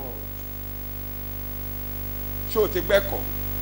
Can you hear that? Àwọn wo ni iye wọn máa ra? Who are those that will remain full? Orílẹ̀-èdè wo ni iye rẹ máa Which ra? nation will remain full? Israel. Ìgbà wo náà máa ráyè máa bá wọn When síra will síra they máa bá remain wọn dà? full and Kí ignorant? ló Ọlọ́run dúró dè? What is God waiting for? Kí ló ń dúró dè? Ó ń dúró dè àwọn Fullness. orílẹ̀-èdè tí ò ń ṣe Ísírẹ́lì Waiting for the ní ti ara fullness of kan all that wọlé nation wá. to come in. Ọlọ́run ń retí rẹ̀. God is expecting you. Ọlọ́run ń retí rẹ̀. Dìde kankan. Dìde kankan, Ọlọ́run retí rẹ̀. Ọlọ́run retí, bàbá ń retí rẹ̀. Ọlọ́run retí rẹ̀. Ọlọ́run retí rẹ̀. Ọlọ́run retí rẹ̀. Ó ń retí rẹ̀. Dìde kankan, dìde kankan, Ọlọ́run retí rẹ̀. Bẹ́ẹ̀ni láti ká o. Ọlọ́run ń retí ẹ̀yin tí ò ń God is ṣe expecting Ísírẹ́lì. those who are not Mo Israelites. lọ́lọ́run ń ṣe. God is expecting us Kẹ́ máa bọ̀. for you to come. Kẹ́ máa bọ̀. For you to come. Torí lónìí iye rẹ ò ní ra. Today, Amen. Ojú rẹ ò you ní will not fọ́. be ignorant. You won't be fooled. May your Ogun tí eyes oṣù ò ní not be bọ̀ blind. lójú. Blueness will not be your portion. Àbí sẹ́lẹ̀ ni ọ́ nípa àti ara. Or are you Israelite? Ajẹ́ wà kú ní sẹ́bìtì. Carnally? Àjọ ò ní ríran. It means you'll be blind. If you are Israelite in flesh. Ìgbà tí nọ́mbà bá ti pé. When the Tẹ́ bá ka bẹ̀rẹ̀ mi ò ráyè bẹ̀rẹ̀ lónìí. Tí nọ́mbà bá ti pé. when the Wọ́n á tó padà number, tàn wọ́n lọ. then God will return to Ṣùgbọ́n Israel. lónìí. But today, Nọ́mbà ń wọlé. the numbers Yá are yá coming yá. in. Yá yá yá yá. Yá yá yá. When the saints go marching in, Yá yá yá yá. oh Lord, I want to be in that number. When the saints go marching in, báwo ni mo yàn wọlé? Báwo ni mo yàn wọlé? Olúwa, mo fẹ́ wá náà. Báwo ni mo yàn wọlé? Ọlọ́run ń retí rẹ o. God is expecting Pé kí you wọ́n náà dìde that kankan. you should rise up Kó o quickly. wà nú àwọn tó máa bá Jésù lọ Be lónìí. among those who will go with Kó Jesus àyàn today. wọlé. You will march Ó in. dúró báyìí. He's standing. So ojú ẹ gbọ́dọ̀ là. Your eyes must be O gbọ́dọ̀ open. gbọ́. You must hear. Kí ni mo lóò gbọ́dọ̀ ṣe?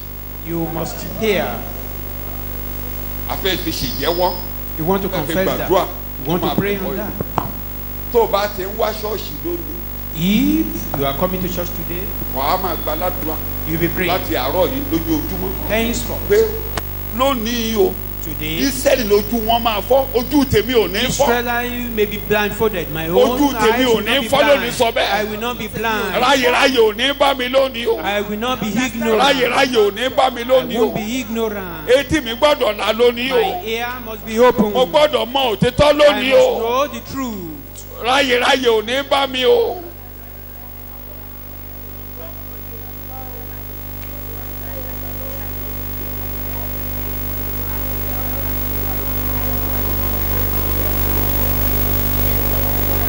Jésù Olúwa wa. In Jesus' name we pray. Ó ṣe ní láàánú pé It's a pity. ọ̀gọ̀rọ̀ lónìí Majority tàbá dípò today, ojú wa gbọ́dọ̀ là sí òtítọ́. our ear Ọba must ti be lọ open to the ṣọ́ọ̀ṣì truth. àbá ti sọ̀rọ̀ Bíbélì níbẹ̀ If kán you are sọ̀rọ̀ going jọba to ọ̀run. any Mo ti church sọ where you are not take your being Bible and go taught out.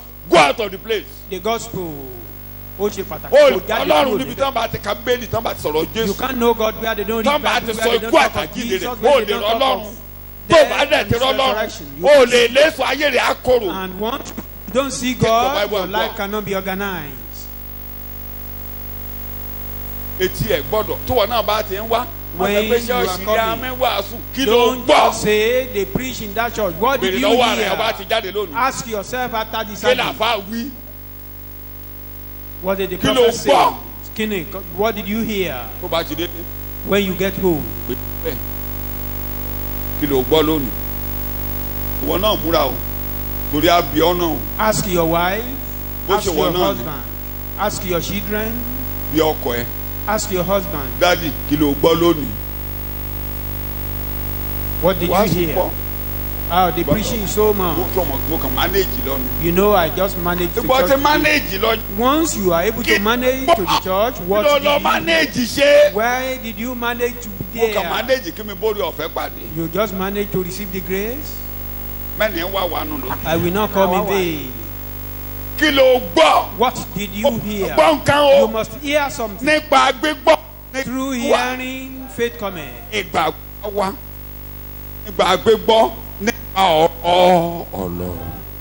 Hearing the word of God. You can't receive healing. The battle you are encountering cannot depart without hearing. Read the other time. Today people are running up and down. They can't hear anything. They don't want to listen. They don't want to hear. Water, oil, garment, key of they don't want to hear the word. They don't want to hear. Their ear is they are dead already. The painful aspect of it is that prophet is not, prophecy is not for us. For us to be there. My ear will not be, I won't be there.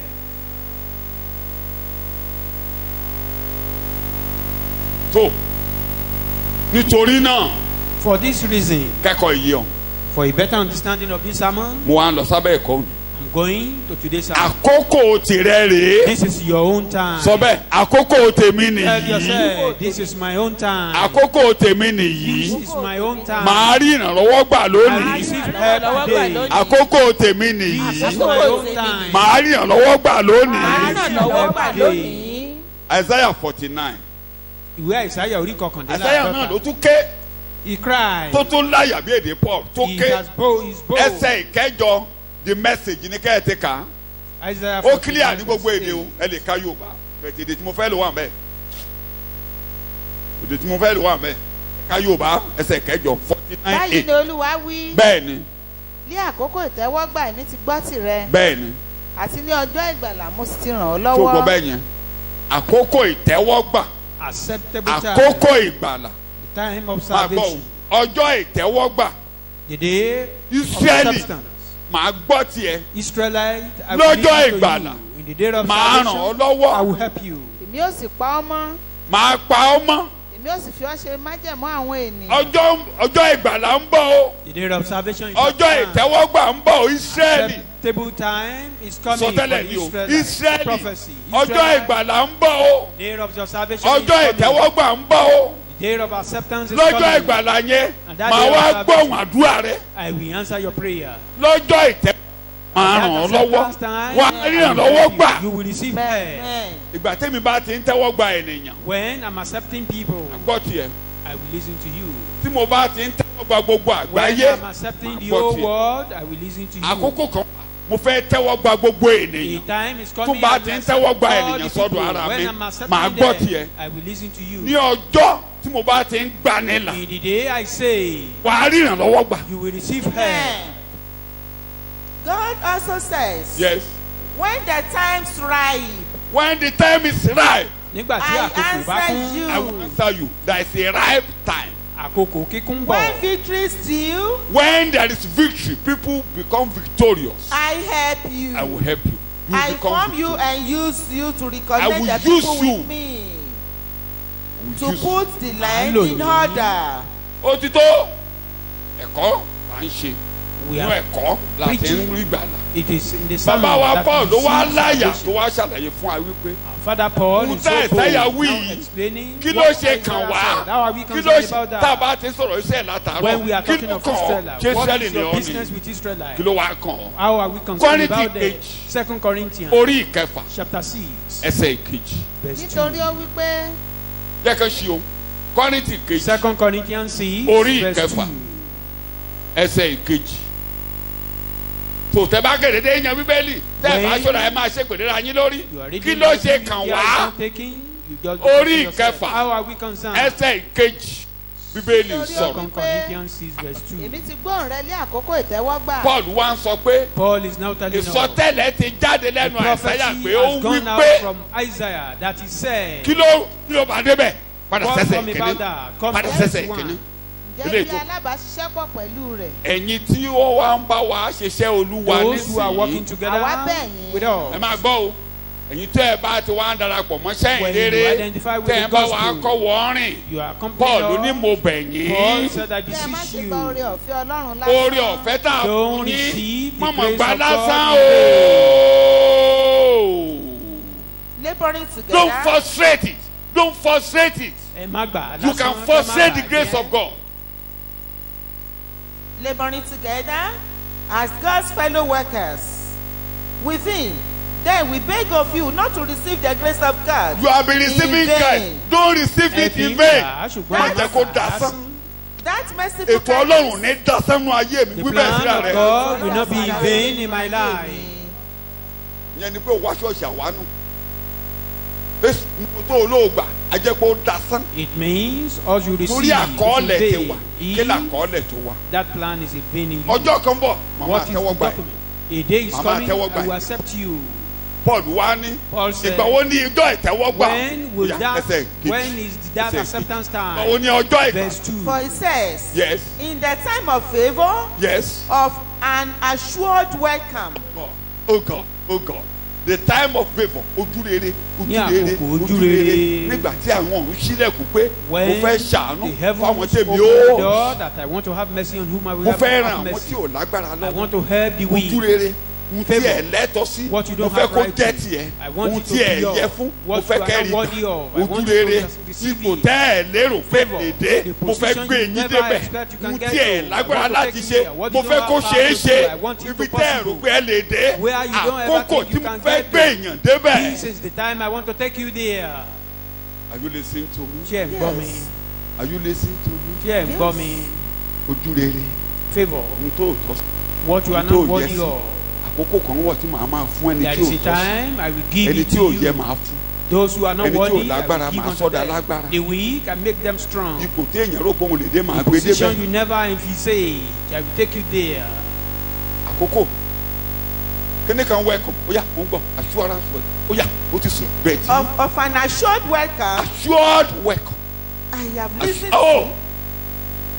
Má lé mi lérè bẹ́ẹ̀ tí mi assured welcome when I'm welcoming you. Pé màá kí yín káàbọ̀, ẹ jẹ́ kí yín dá yín lójú. Abẹ́ ti sùn. Or are you Kì í ti sleeping? ṣe tọ̀run ni mo fẹ́ kọ yìí. Not of heaven.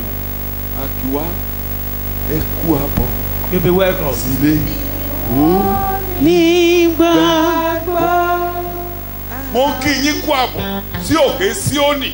Mo ń kí yín kú àbọ̀ sí ìjọ Ọlọ́run àlàyé. Mo ń kí yín kú àbọ̀ sí ẹgbẹ́ áńgẹ́lẹ̀ ìníye. Mo ń kí yín kú àbọ̀ níbi tí a ti máa ń kó orúkọ ènìyàn sínú ìwé. Welcoming Mo ń you, kí yín where kú the àbọ̀. name of people will be written in the book of Jẹ́ ká life. kí ọ kú àbọ̀ láàárọ̀ yìí o. Jẹ́ ká kí ọ kú àbọ̀. Let's welcome you this Àwọn ọ̀run morning. ló máa dúró báyìí. The heaven will Abẹ́ rí stand. bàbá oní ọmọ onínà ẹ̀yin ló pẹ̀lú ọmọ onínà Don't kúnnà. you see, you call him the prodigal. Nígbà lókèrè rẹ́rẹ́. Afar Kí ni bàbá ṣe? away, the father saw Hey, him, Ó dìde báyìí. rose Ó up díẹ̀ lójú àná. and meet him. Jẹ́ kí bàbá táyé ẹ̀ ṣe lónìí. Let the father reorganize your life Jẹ́ kó today. aṣọ ìyá.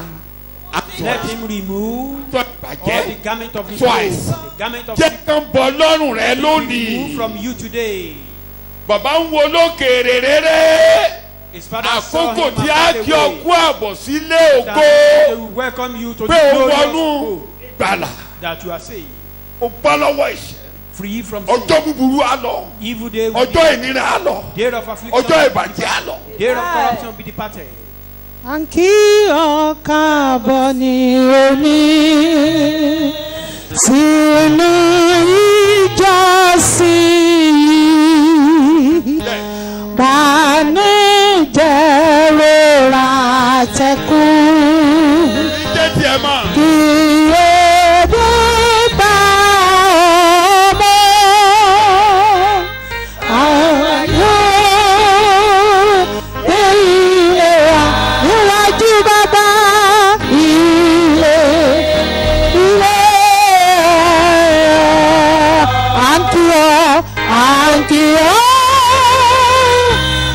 kú àbọ̀ sílé onígbà rẹ̀. Ta ló fẹ́ kí Jésù kí n káàbọ̀? Who wants Jesus to welcome him? Kàn bọ́ṣọ ìbàjẹ́ lára rẹ lórí. Remove the garment of Kàn bọ́ ẹ̀sán. Mo ló ń rìn láàrin ìfìtílà. Ta ló fẹ́ kó wẹ́kọ̀pù lónìí? Kí ìgbà rẹ yí padà sí rere lórí ẹsẹ̀ rẹ. Mo dé o bàbá. Mo dé o bàbá. Mo dé o bàbá. Wá bá a tó ẹ̀sán kúrò. Kí ìgbà mi padà. Change my status. Àwa pẹ̀lú àwọn áńgẹ́lì yóò máa kọrin ìyìn. Jésù, mo dé sọ́dọ̀ rẹ o. Jesus. Ọjọ́ òkú rere rẹ o. Ọjọ́ tó ń gbà ìwọ rere o. Ọjọ́ tó ń yí ìgbà ènìyàn padà rẹ o. Ọjọ́ tó ń yí ìgbà ènìyàn padà rẹ o. Mo dé o bàbá. Àǹkìá òkú àbọ̀ sílé onígbàgbọ́. The blood of Jesus will wash away your sin. Your status change immediately. With immediate effect, your status is changed. You will never be the same again. The old is gone. The old is gone. The old is gone. All sorts of pain, source of agony, source of illness, depart in the name of Jesus. Depart in the name of Jesus. Whatever is evil, whatever is satanic, whatever is worldly, whatever is agonies, this morning, depart from the name of Jesus. The blood of Jesus wash us clean. Ní orúkọ Jésù ni mo gbàdúrà. In Jesus' name our Lord we pray. Sit down. Nínú ètò Ọlọ́run. In the plan of God. Èní ọjọ́ ìtẹ́wọ́gbà. Today is acceptance day. Òní gangan ni ọjọ́ kíni o.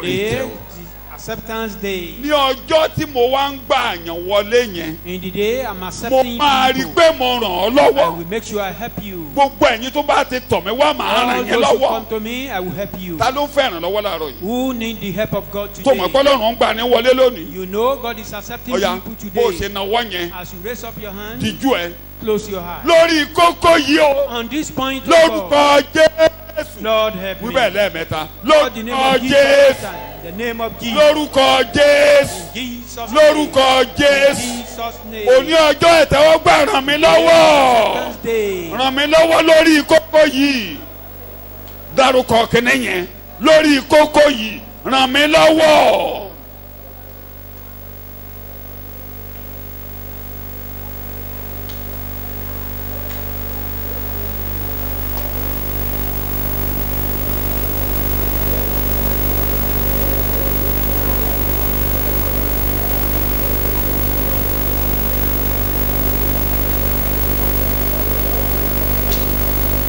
Ní orúkọ Jésù ni mo gbàdúrà. In Jesus' name, our Lord, we pray. Bàbá tó lóun á gbọ́.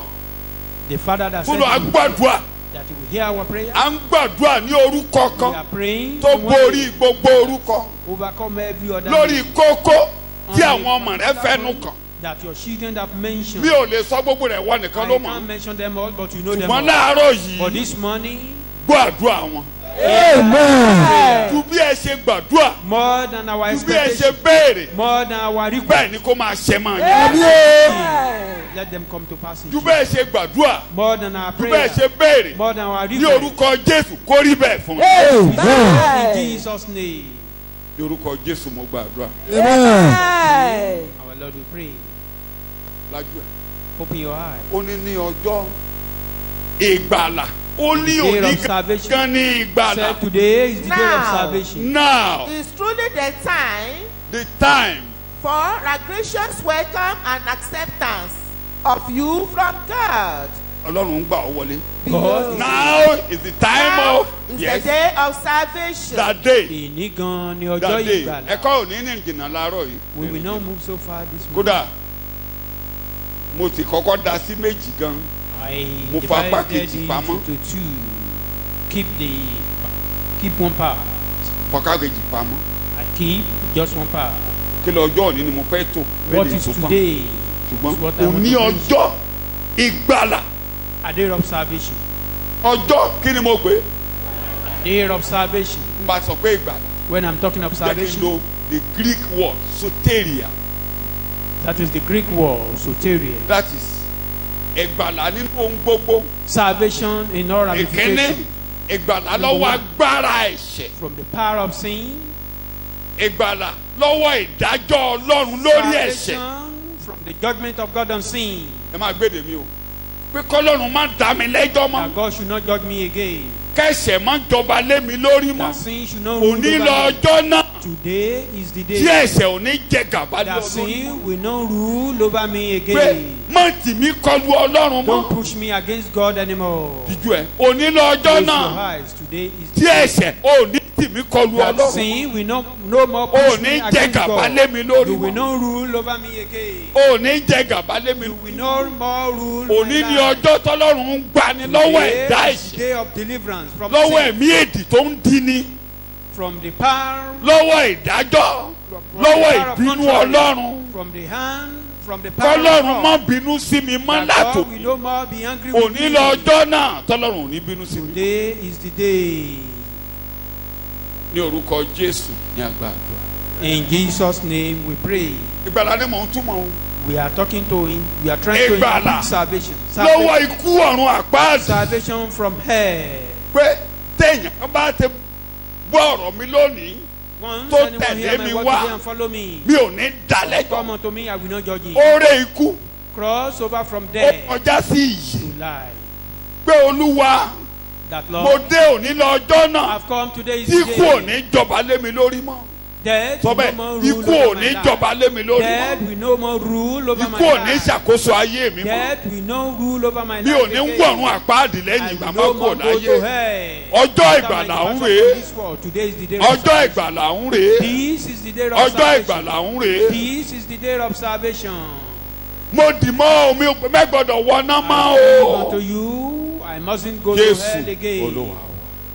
In Jesus' name, Òní we lọ pray. ọjọ́ náà Today is the day tí à ń bọ́ lọ́wọ́ ègún kẹ́gùn. that we are free. We Ègún are being ìdílé. free from any Ègún curse, kẹ́gùn. any Ìtumọ̀ ègún rèé. generational curses.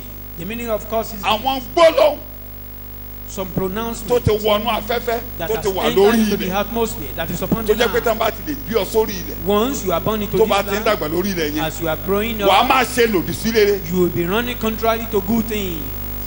Wàá máa tó bá yẹ kó ga ẹ̀mí yẹn kó lọlẹ̀. If you are supposed to rise, that spirit will be knocking you down. A máa ṣe lòdì.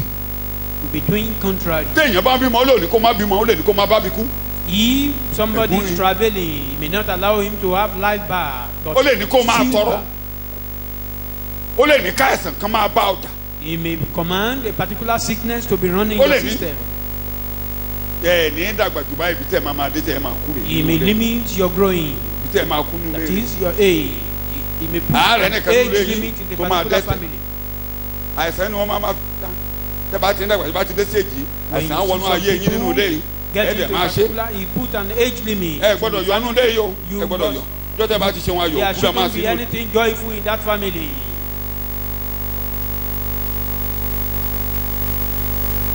Èpè ní. Sakọ. Ẹ gbọ́dọ̀ yọ. Ẹ gbọ́dọ̀ yọ. Ẹ gbọ́dọ̀ ṣọ́ àwọn ayọ̀. No Ẹ gbọ́dọ̀ joyful pariwo. thing Àti ní ká ẹ mọ́ in the yọ. family. Àní ká mọ́ yọ lórí ọmọ yẹn. It has been pronounced that Bẹ́ẹ̀ni you ibi not mọ̀mọ́ joy. gbogbo ọmọ bá bí máa yọ lórí rẹ̀. All child I have, I will rejoice Ew. on them. Ẹ o. I will rejoice over all Ó my dẹ̀ tẹ́ ọ children. gbà á. And you accept Ọkọ ọmọ yọ lórí ọmọ kan lónìí yọ. Èmi á yọ lórí ọmọ ní tèmi o. I will rejoice over my Máa yọ children. lórí ọmọ tèmi I o. will rejoice over my children. Ọkọ ọmọ yọ máa yọ o. They said you should not Máa yọ rejoice. lórí ọmọ tèmi I will o. rejoice over my children. Jésù Olúwa wa. In Jesus' Abẹ́ ẹ̀ name mọ̀ wo we pray. ẹ má yọ ẹ You should not celebrate that child. Anytime you want to do anything, people should not hear about it. It's a cause. Today is the day that I will set you free from cursing. From your family. That if you rejoice on that child, there will be free. Today is the day of salvation from that cause. Today is the day of salvation from that generational cause.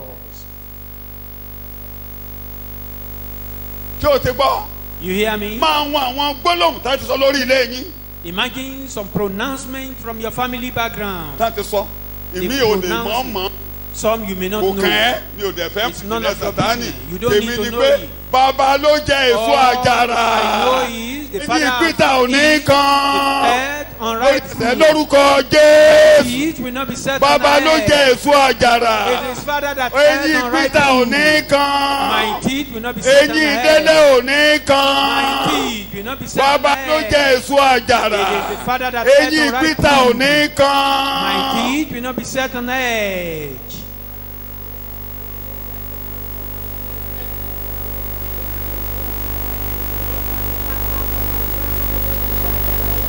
Jésù Olúwa wa. Sórí iṣu tèmi lónìí. Today. Iṣu tó kún ò ní ṣe é gbé. Àyìn dọwọ́ bò ó jẹ. That is. Àní tí iṣu ẹni bá ta ṣe náà. Iṣu tèmi ò wọ́n dọwọ́ bò ó. Ọlọ́run aláriwo. Á fọ̀rọ̀ ẹ pariwo sọ bẹ́ẹ̀. Wá wo. Olùgbàlà mi ṣe ìyanu.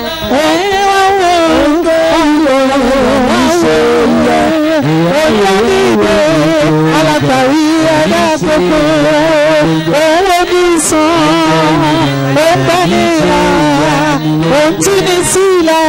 Olùgbàlà mi ṣe ìyanu lóde. Díẹ̀ ni pé. The reason is this. Yóò tẹ́ mi lọ́rùn. Ọ̀rọ̀ rẹ̀ ló mú mi ṣàṣeyọrí. Ọlá tí omi kò mọ̀ rí. Yóò bá mi, gbogbo yóò bá mi lọ. Ìgbàlà. Salvation. Ààbò. Protection. Ẹ̀yin ọmọ mo dúpẹ́ mo bá yín yọ̀. I rejoice with you. Gbogbo àwọn ọmọ tí a bí tí mò ń sọ lórúkọ níbẹ̀ àbí tí bàbá yín wá fún ní gbèpè o. Tẹ́pẹ̀ ìdílé ò bá ẹ̀tàn lórí ẹ̀ tó bá tó lọ sí pẹ́lẹ́dẹ́ yín lórí o. Mo bá yín yọ̀. Orí yín ò sórí èpè. Your head is not the head of course. Mo mọ iye gbẹ́rẹ́ tó wọ orí. I know the number of incision I have on my head. Nígbà tá a lọ grammar school léṣì lọ kàwé. In the grammar school days. Grammar school. Àyìn lọ lásán nígbà. You cannot just go free hand like that. They will give you different kind of incision. Ló wà ní gbòòrò lẹ́nu. Àyìn lọ lásán.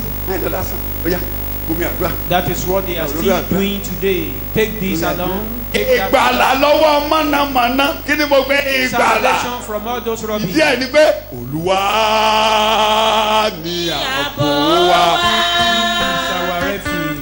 Àti agbára lọ́wọ́lọ́wọ́ sọ pé ìrànlọ́wọ́ nígbà ìpọ́njú wa yé ọ̀gá ìwọ yàwá fòkó fún o bàbá.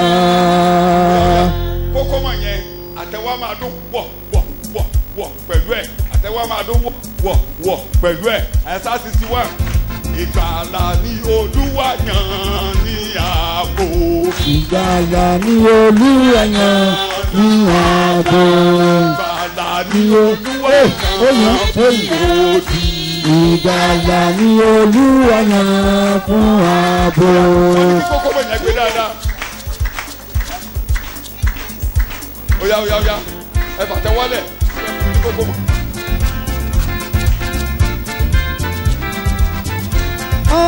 Ìgbàlà ni Olúwa yàn fún ààbò. Ìgbàlà ni Olúwa yàn fún ààbò. Kí ni Olúwa yàn gẹ́gẹ́?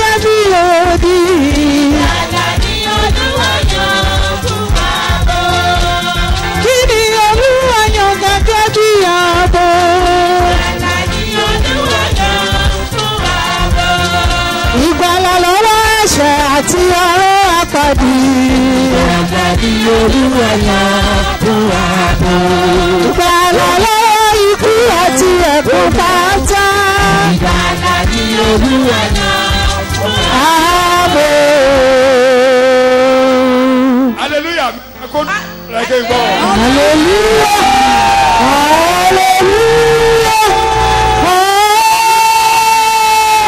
Hallelujah. Ìgbàlà ni mò ń ṣàlàyé o. I'm trying to explain. Ọfà kọ́fà kan ò ní wọlé sí ọ̀la.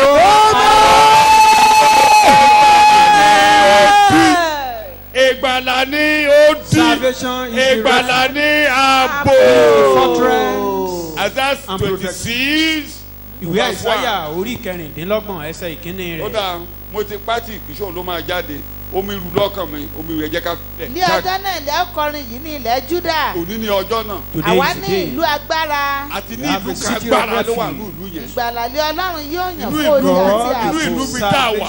Ìlú kíni o? Agbára. Ìgbàlà lolúwa gbé kalẹ̀ gẹ́gẹ́ bí odi. Gẹ́gẹ́ tàfà. As fortress.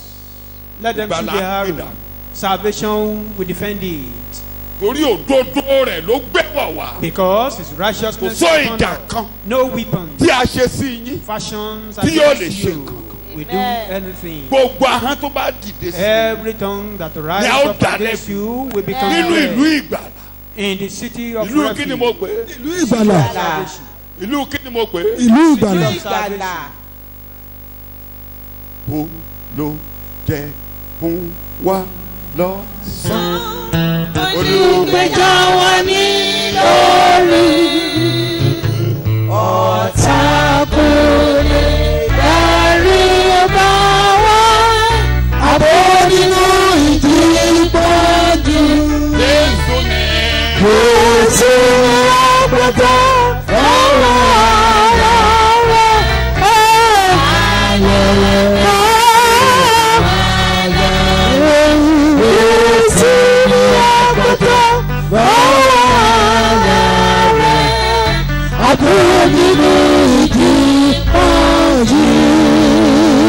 Ibi tí mo máa parí ẹ̀. Àwọn ti tó àbí mi. Mo ń ka Kọ́ríńtì kejì orí kẹfà. Tó bá dijọ́ mẹ́jọ tọ́lọ̀ ń bá gbà mí láàyè, ìjọ́ tẹ̀ bá tún gbà mí tọ́lọ̀ ń bá gbà mí láàyè ẹ̀ máa gbọ́. What time? Màmá túmọ̀ rẹ̀. Pé nígbà wo? Eléyìí tó tẹ̀lé. Why is it now? Ìyẹn gbogbo yẹn wáyé mọ́ lónìí rárá.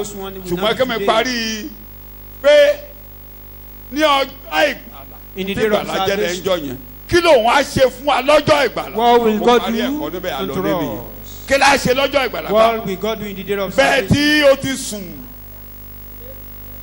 Ọ̀ya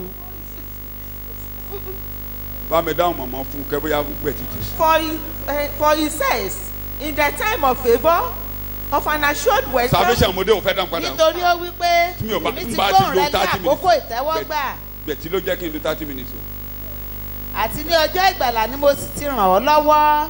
Kí ló wọ́n á ṣe lọ́jọ́ ìgbàlà? What will God do today? Kí ló wọ́n á ṣe lọ́jọ́ ìgbàlà? Á ràn wá lọ́wọ́. Ọjọ́ ìtẹ́wọ́gbà kí ló máa ṣe? Agbó-àdúà. Agbó-àdúà. Agbó-àdúà. Òní ọjọ́ ìrànlọ́wọ́. Today is the day of help. Kí ni mo porúkọ rẹ̀? Day of help. Tí a bá sọ pé ìrànlọ́wọ́. When we talk of help. Jẹ́ fún ẹ lápẹẹrẹ ìrànlọ́wọ́. Let me give you an example. Wọ́n fẹ́ bá Amaleki jà. They want to fight. The Israelites want to fight with Amalek. Ẹ̀rí ní Exodus 17 àníkà. Exodus chapter 17. Mósè dúró lórí òkè. Moses was on the mountain. Ó gbé ọwọ́ sókè báyìí. Lifting up his hand. Tó bá ti gbé ọwọ́ sókè. Anytime he lift up his hand, wọ́n ń ṣẹ́gun lọ. Joshua will prevail. Ṣé mọ̀ pé èèyàn ni? You know, he's human. Ṣáńgẹ́lì. Moses is not an angel. Then you feeling weakness in the hand. Anytime the hand is going down, enemy will be prevailing. Then all need to stand up. Òjò máa bọ̀. Wúri wá dìde, ó yá gbọ́wọ́ ìsókè. All now go to Moses. They lift up the hand of Moses. Lift up the hand. You support the hand. When Moses, when Hor and the other person felt tired, they now used stone to support the hand of Moses, that you will not tire. Moses, you will not be tired. As long as Moses held up his hands, the Israelites were winning. But whenever he lowered his hands, the Amalekites were winning. When Moses' hands grew tired, they took a stone and put it under him, and he sat on it. Aaron and Hur held his hands up. He was feeling weak. They now raised up his hands. One on one side, one on the other, so that his hand remained steady until sunset. Today, Ọlọ́run á rán ìrànlọ́wọ́ sí ọ ní mo sọ.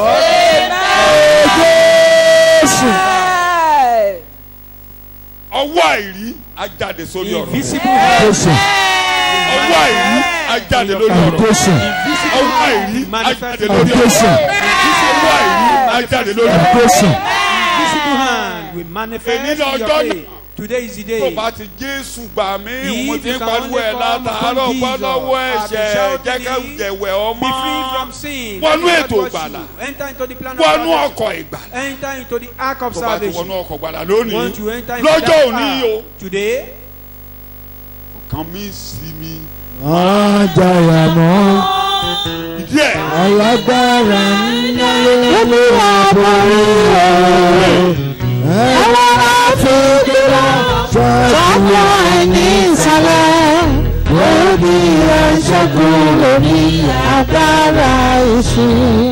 Ilẹ̀ ní ètí náà wọ́ títí lẹ́. Orí Jésù ló ṣẹ́gun fún mi.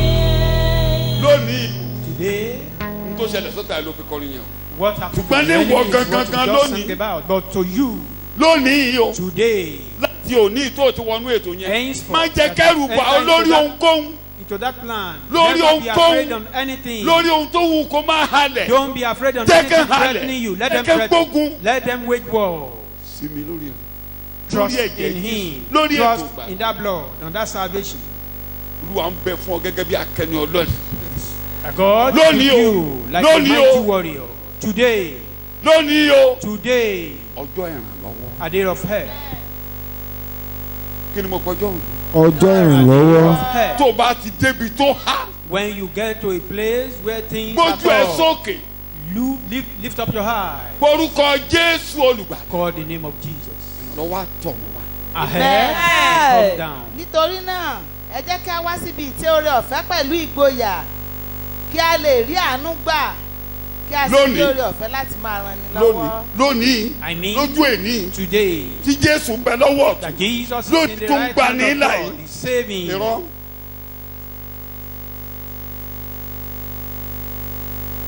Kò lè fi ọ́ sílẹ̀ sínú wàhálà. He cannot abandon you in that problem. Díẹ̀ ni pé. The reason being. Mi ló jẹ́ nú gbogbo wàhálà ó ní ìdánìyàn mi lẹ́rù lórí. Òun ní tọ́nà ìpàdé ìwà lọ́wọ́. Òun ní kọ́lá rẹwà tí ó kẹ́rì fẹ́. Ó lóun kò jẹ́ fi mí sílẹ̀. Kò lè fi ọ́ He will never sílẹ̀. forsake you. Kò lè fi ọ́ sílẹ̀. He will never forsake you. Lónìí o. I mean, Pé o this gba day Jésù gbọ́. that you accept Ó wá lóun ò mọ̀ ọ́ rí lónìí. Now say Nínú you know ìnira, you in nínú wàhálà, in òní trouble. náà ní ọjọ́ náà. Today is the day. Mo ní ìpàdé mi nínú ẹ̀kọ́ mi máa ṣàlàyé why this, what is the time, what is the time, why Èrè tó this fi time. jẹ́ àkókò yìí gan-an. Ọjọ́ tó dáa ń bọ̀ máa fi ṣàlàyé. Ṣùgbọ́n lónìí, today is your time. Ìní ni ọjọ́ náà. Eo. Jọ̀wọ́. Mo parí ẹ̀kọ́ mo lọ dé. Mi ò mọ kókó kan tó a lè sọ pé jọ̀wọ́ olú. Mo bá mi dákọ́. Jọ̀wọ́ ràn mí lọ́wọ́. Jọ̀wọ́ Olúwa.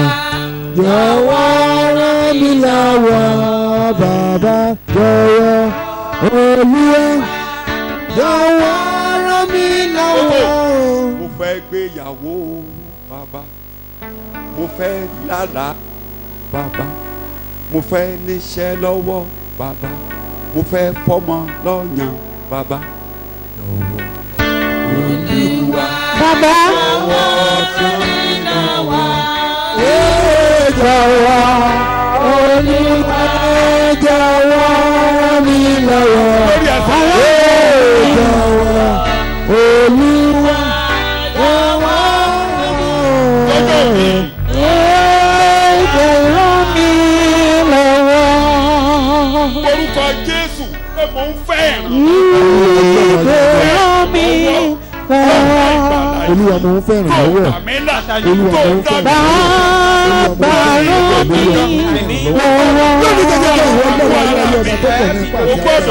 Jésù ràn mí lọ́wọ́. Olúwa jọ̀wọ́ Olúwa ràn mí lọ́wọ́. Olúwa ràn mí lọ́wọ́.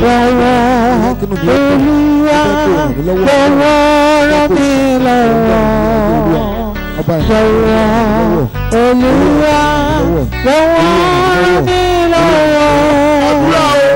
Jésù ràn mí lọ́wọ́. mo fẹ́ láyà ni. I want to buy this. I want to build. Olúwa ràn mí lọ́wọ́. Want to Olúwa ràn mí lọ́wọ́. Olúwa ràn mí lọ́wọ́.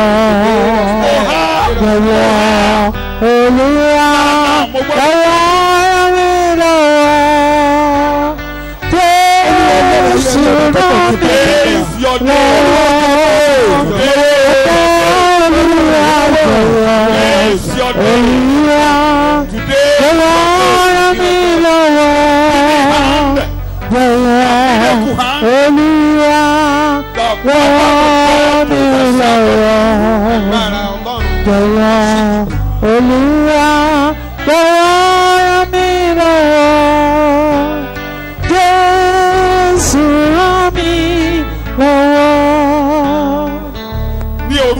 Jésù ni mo gbàdúrà.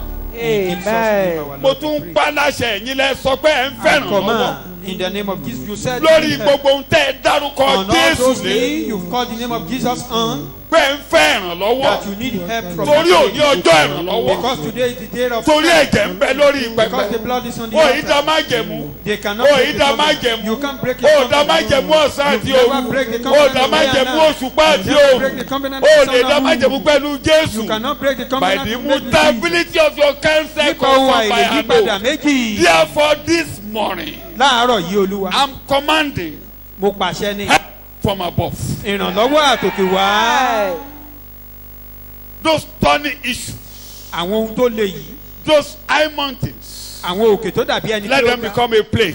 Kọ́ máa di pẹ̀tẹ́lẹ̀ lórúkọ Jésù. Those incurable diseases Àwọn àìsàn tó dàbí ẹni to tó wọ̀n. depart in the name of Jesus. Kàn ṣe gáfárà láti ìsinsìnyí lọ. Ọlọ́run oníṣẹ́ abẹ. The God of great Gbogbo àwọn surgeon. tó ní surgical operation. All those who need surgery. Tó ń rìn nínú ìjọ láàárọ̀ And you yìí. are walking in the midst of the Do church. the surgery. Nípasẹ̀. Do the surgery. Ṣiṣẹ́ abẹ́. Surgery in the eye. Surgery in the ear. Surgery in the womb. Surgery in all areas of the Ṣiṣẹ́ abẹ́ body. ní gbogbo àgọ́ ara.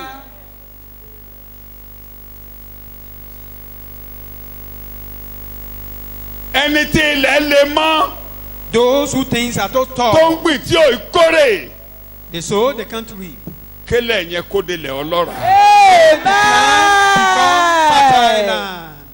Whatever is negative. Ohunkóhun tó bá Whatever ti is ṣe lòdì. work contrary. Ohunkóhun tó bá ń ṣe Let lòdì. it be reversed to good. Padà. It be reversed in the name of Jesus. Let it be reversed in the name of Padà Jesus. sẹ́yìn lórúkọ Jésù.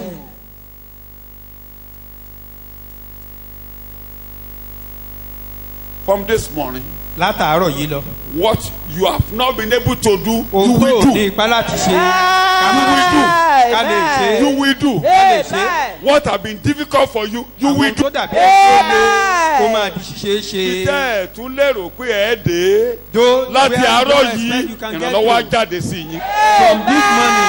Ọwọ́ àìrí kó bá yín kọ́ wọ̀. That invisible hand be Ọwọ́ accompanying àìrí kó bá yín kọ́ wọ̀. That invisible hand be accompanying us. Ah, That is Father himself. What man can resist? It breathes in the air. It shines in the night. It streams from the hills, from the and descends to the place. It is still in dew and the rain.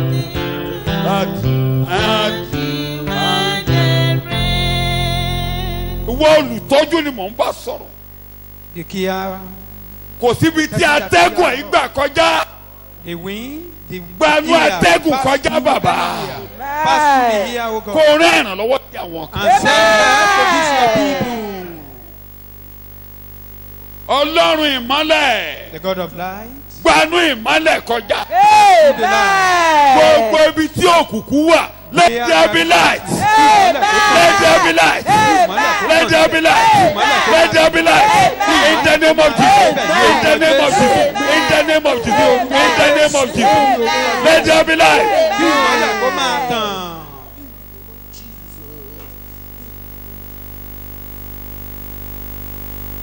Descending from the hill. From the mountain top, from the mountain top, from the divine presence, from your presence, from your presence. Holy Ghost come down. Holy Ghost come down. And from this moment, a blessed rain.